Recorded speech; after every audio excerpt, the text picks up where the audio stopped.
Hello friends, welcome back to my Shrutirekha vlogs. आज आम बनैबा मीठा आंब आचार। मीठा आंब आचार पई आम प्रथम आंब को टिकटिक करी काटी देबा, तापरे ताकू लुण हळदी देके सुखेबा। तापरे आम कढ़ी गरम करी सेथिरे लंका सुखिला लंका को भाजी नेबा, तापरे सोरिष को भाजी नेबा।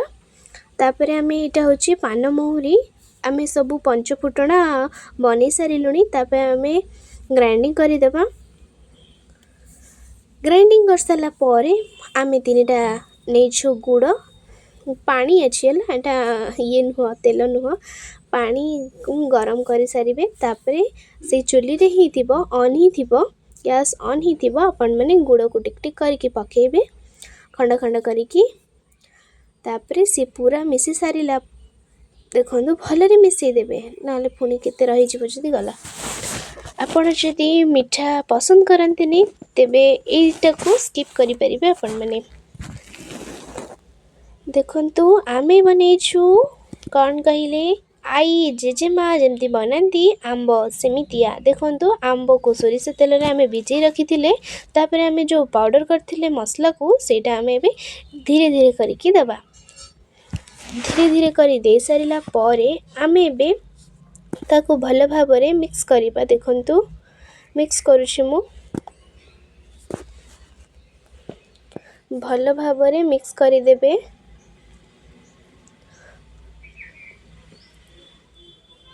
देखंतु हमर भल भाबरे मिक्स हेई गलानी। देखंतु हमर कंप्लीट हेई गलानी मिक्स कर सालनु आमे। देखंतु अपन मन देखि पारुछंती, देखिले तो अपन माने एमित धरे करी खरी खांतु।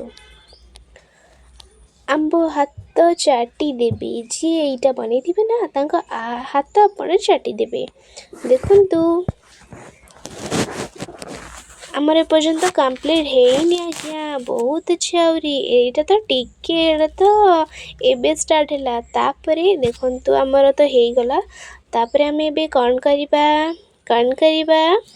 देखंतु देखिले सिना अपन जानिबे कौन करिबा। देखंतु आम जो बनै कि रखिथिले गुड़ पाग आमे कहि परिबा। गुड़ पाग को आमे बे धीरे धीरे करि देबा।